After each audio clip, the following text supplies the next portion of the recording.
In film school, they always say, write what you know. And what do I know? I know South Central Los Angeles. And I said, I'm gonna make this movie. It's gonna be called Boyz in the Hood. While creating his masterpiece in 1991, director John Singleton nearly lost his mind. It was a relentless battle between reality and cinema, from actors who lived the same harsh truths as their characters to strange events that put the crew's lives in danger. The making of this film was as raw and unfiltered as the story itself. Now, could these long-hidden secrets change how audiences see this classic? And what exactly brought danger to the crew?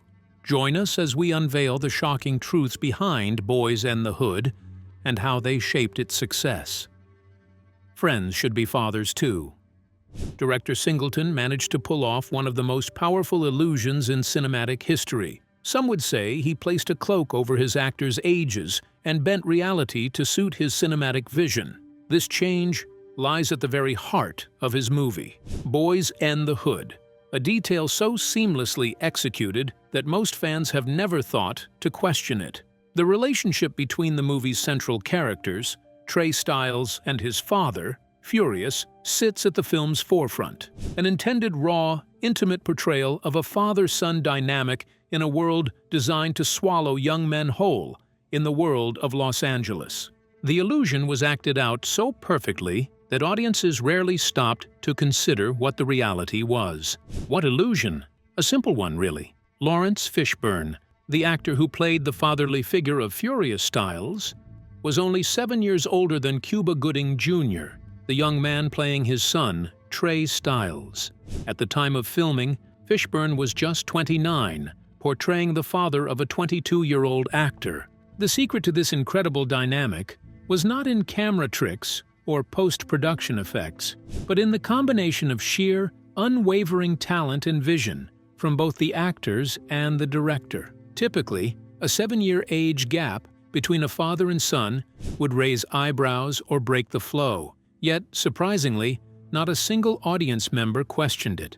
Director John Singleton had taken two men who could easily have been classmates in high school and turned them into one of cinema's most believable parent-child duos.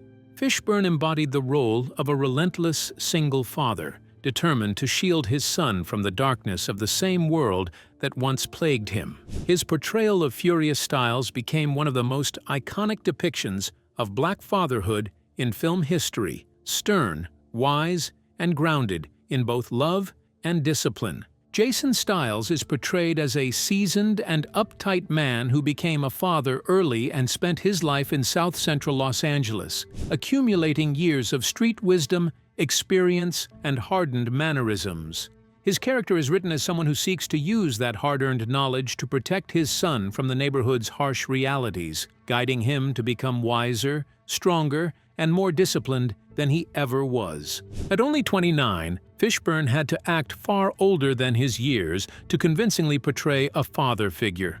Gooding Jr., just 22 at the time, captivated audiences with his believable portrayal of a teenage son navigating life's moral and social challenges. The duo's on-screen chemistry reinforced how effortlessly audiences can accept illusion when it's executed with conviction. In later interviews, when cast members were asked about the noticeable age gap, they often laughed and praised the director's decision. One interviewer recounted them saying that some of the best casting choices in cinema are often the strangest ones on paper, and Boyz in the Hood proved exactly that. Director Singleton was said to have prioritized strong performances over perfect realism or traditional casting choices. Deeply committed to this approach, he even introduced another unconventional parental dynamic, this time across the street in the Baker household, further blending what he loved: authenticity and emotional depth. The young mother of grown men. The Baker household served as another reflection of Singleton's storytelling precision. Although a bit unlike the Styles family, it was a home charged with unspoken tension, a heaviness that seemed to linger in the air, mainly stemming from its head, Mrs. Baker, and her somewhat strained relationship with her two sons. A maternal love tilted heavily towards one side. The role demanded an actress capable of expressing a lifetime of weariness, the kind that carries equal measures of love, disappointment, and favoritism, a familiar pattern in many households of that demographic and time. John Singleton found that actress in Tyra Ferrell. He cast her as a retired single mother trying to raise two sons who could not have been more different, each representing opposite paths within the same community. What made her performances even more remarkable is that, like Lawrence Fishburne, she was portraying a parent to actors who were nearly her peers. Born in 1962, Ferrell was just 28 years old during filming, playing mother to Morris Chestnut and Ice Cube, both in their early 20s. Yet her screen presence carried the weight of someone twice that age, a woman worn down by life but still fighting to hold her family together. Ferrell's Mrs. Brenda Baker wasn't the archetype of a soft, nurturing mother. She embodied the exhaustion of a woman who had seen too much, struggled too long, and quietly resented the world that shaped her. This fatigue was most evident in her uneven affection toward her sons. With Ricky Baker, the golden child and the family's hope, she was gentle and encouraging, radiating warmth and faith in his potential.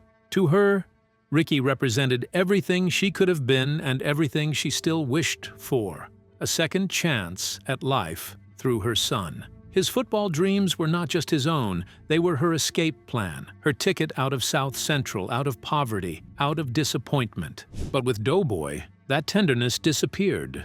In its place was a sharp frustration, perhaps born from regret or self-blame.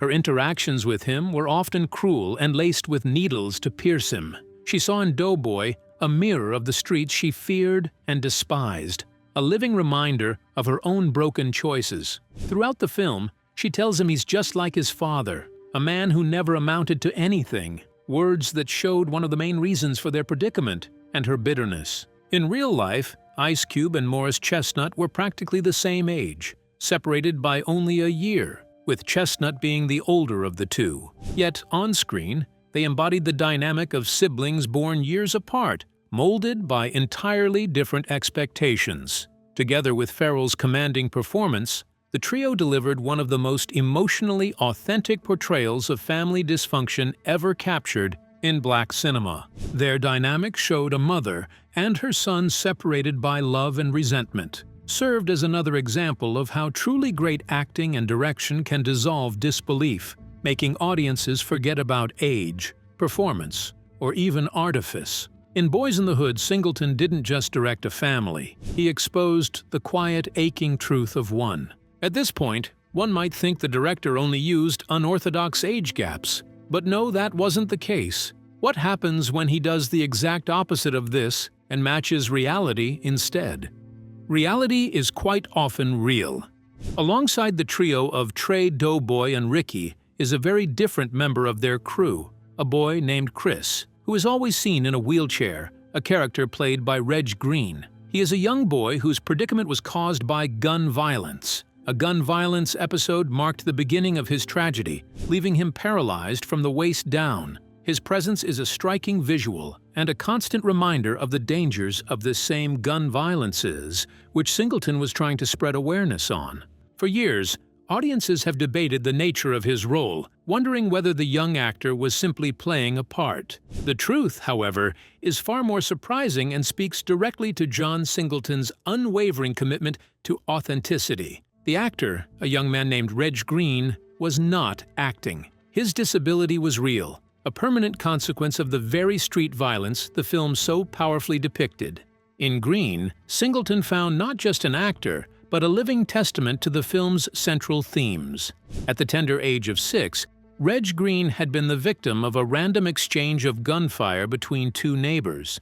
It is said that while the two neighbors were fighting, one picked him up and used him as a body shield. And soon after, the rest was history. He was a real-life casualty of the world Singleton was striving to portray, and casting him was a deliberate and brilliant choice. Reg Green's life was, in many ways, one of isolation. The gunfire incident happened when he was 6 years old, and from that point on, his life took a tragic turn. By age 13, Green had already begun his acting career, appearing in numerous television shows, including Different Strokes and Highway to Heaven. During his early career, There was always speculation in the media about whether Chris was truly crippled or simply playing the part. The moments following the gunshot were especially tough for Reg, as his father died from heavy substance abuse just 2 hours later, forcing him to recover on his own. These hardships, which would have broken most people, became his motivation to speak out and educate others about overcoming life's challenges. He became an inspiration to young people, urging them to persevere no matter what they faced. By casting Reg Green, Singleton ensured that his story resonated with the weight of absolute truth. It wasn't a character delivering a line. It was a young man speaking from a place of deep personal tragedy. This single casting decision added a layer of heartbreak and authenticity to the film that no professional actor, no matter how skilled, could have replicated. It had to be done by Green, one who had truly walked the walk.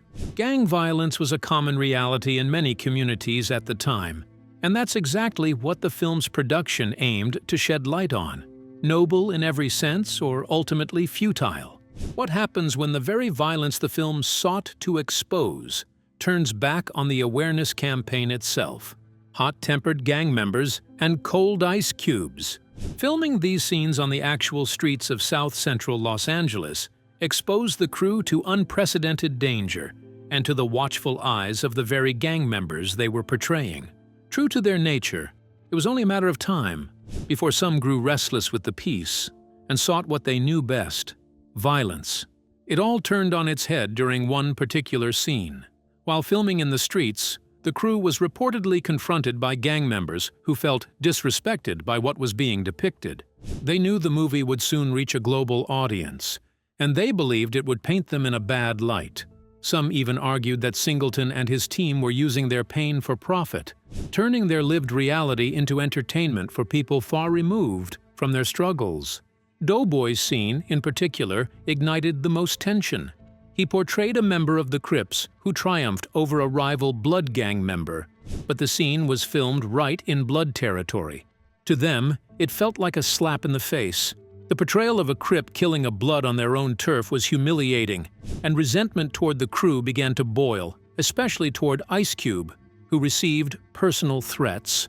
For the gang members in that neighborhood, this wasn't just fiction. It was a violation of street code. A gang member reportedly warned Ice Cube that while he had no personal issue with him, he couldn't guarantee other members would hold back from violence. To the local gangs, the cast and crew of Boyz n the Hood weren't just filmmakers. They were intruders, outsiders, meddling in a long-standing street conflict and seemingly taking sides through their portrayal. The film's depiction of certain gangs as weak or villainous only worsened the hostility. In an environment where violence was part of everyday life, filming became a tense, nerve-wracking ordeal that tested the courage of everyone involved. Ice Cube's rap background didn't help either. His former group's association with gang life, their lyrics, image, and reputation only deepened the misunderstanding. Many of the locals couldn't separate Ice Cube, the artist, from Ice Cube, the actor. What some gang members once viewed as entertainment now felt like an insult to their pride and a direct attack on their identity. The lines between art and reality blurred completely, and the threat of real violence loomed over every camera setup. At that point, it was no longer just a movie. To the people living there, it felt like a documentary, one being filmed right in the heart of their violent reality. The crew soon realized how deeply the local gangs cared about how they were portrayed on screen. Every word, every costume color, every gesture mattered. For Singleton, it was the ultimate test of authenticity, balancing the truth of the streets with the safety of his crew, all while trying to capture a story that reflected the pain, pride, and paradox of South Central Los Angeles. The whole crew was caught dumbfounded by whatever was going on. They didn't mean it like that. But still, the gang was persistent. They were not going to back down. And with production not nearly done, what should be done? What's the next move for them? In the grand scheme of violence, John Singleton didn't want to back down, even after all the chaos. He was relentless, determined to see his vision through to the end. That neighborhood was essential to the film's authenticity, but as time passed, the danger surrounding the crew grew more and more real. To protect themselves, a van had to be parked behind the set during filming, a shield against potential attacks. Whenever gunfire broke out, the crew could immediately take cover behind it while waiting for police or outside help. Where most producers or directors would have moved production to a safer studio location, Singleton refused. He insisted on staying in South Central to preserve the film's realism. To him, that specific environment wasn't just a backdrop. It was the soul of Boyz n the Hood. He believed the story wouldn't carry the same weight anywhere else. But this decision ended up showcasing the thin line between fiction and reality.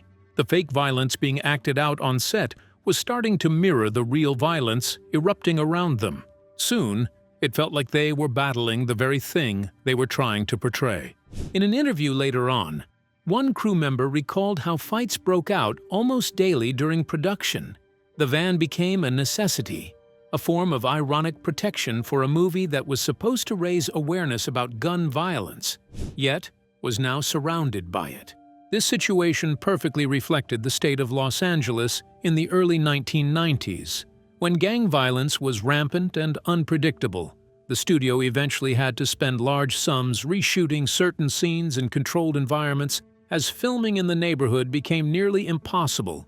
The constant sound of helicopters, gunfire, and shouting turned even simple dialogue scenes into a nightmare for sound engineers.